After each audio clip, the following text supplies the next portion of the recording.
Но я знаю, что есть дети, у которых температура слизистой совпадает с температурой стопы. То есть холодные стопы моментально закладывает нос. Потом начинаются сопли, кашель и понеслось. Как прервать этот порочный круг?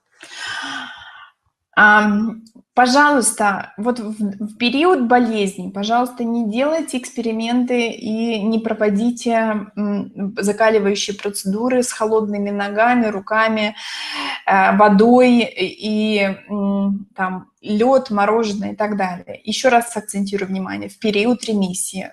Закончились сопли, закончилась болезнь, неделя прошла, начинаем применять все эти методы и постепенно избавляемся от лишних тапок, от лишних носок, от лишних кофточек, от тяжелых кофточек, да, и курточек. Ну, тяжелых в каком плане? Тяжелых, неподвижных, да, то есть пуховики такие, там, где двигаться очень-очень сложно ребенку. То есть ребенку, например, там 2 года только научился ходить, он только-только разогнался, а тут тебе бах, его сковали в комбинезоны, в которых тяжело ходить. Конечно же, ему будет неудобно. Поэтому по поводу холодной стопы, холодную стопу мы будем с вами прорабатывать тогда, когда ребенок будет здоров.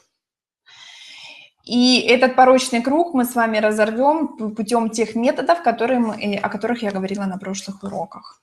Но опять постепенно. Не надо сразу в омут с головой и прыгать в прорубь и так далее. Да? Давайте вот ребенку 5 лет. Да? Ребенку 5 лет. То есть 5 лет ребенок к чему-то уже привык. И тут тебе бах, и все по-другому. Конечно, организм будет точно так же реагировать. Поэтому постепенно меняем образ жизни.